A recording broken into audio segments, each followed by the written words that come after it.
In just over 2 months, from June to July, India has experienced starkly contrasting weather patterns. Different parts of the country have witnessed a dramatic shift from heat waves, dry spells and a 40% rainfall deficit in June to heavy rainfall, floods and landslides in July. According to experts, climate change has played a significant role in these drastic changes. They say that in the past, light to moderate rainfall would typically persist for 3 to 4 days. However, climate change and global warming have gradually made weather patterns increasingly erratic and unpredictable. Earlier, we used to witness a continuous rainfall, like light to moderate rainfall for 3 to 4 days altogether in 80s and 90s. As we steps into 21st century, the change was more visible due to climate change and global warming. And particularly this year, if we see the monsoon rain in the month of June, though June was erratic or very, you can say, almost dry weather conditions prevailed throughout the June, leading to significant deficit of 40% across the country, which is one of the driest June in recent years.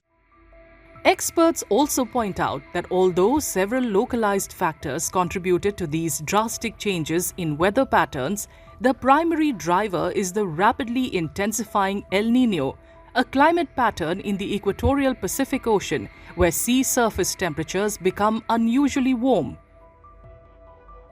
So one of the clear driver of this, the weather anomaly, is that what they call now, what we all now understand, is the strengthening of the El Nino phenomenon.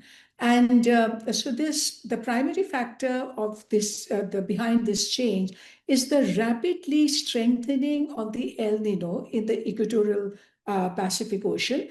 And and in addition to the global warming trends combined together to impact the weather system. Environmental activists also blame tree felling and the neglect of fragile ecosystems for worsening erratic weather and landslides. Cutting trees, there is only concretization, there's no, now the permeable soil left. So all these things actually now are adding up to this situation. Let's not blame the landslides, let's not blame you're letting lakhs of people now, go into the Himalayas as tourists, etc., Kedarnath, Char Dham, etc. That will have an effect on all that we are seeing. So it's extremely important that the government kind of becomes protective towards, the nature, the environment.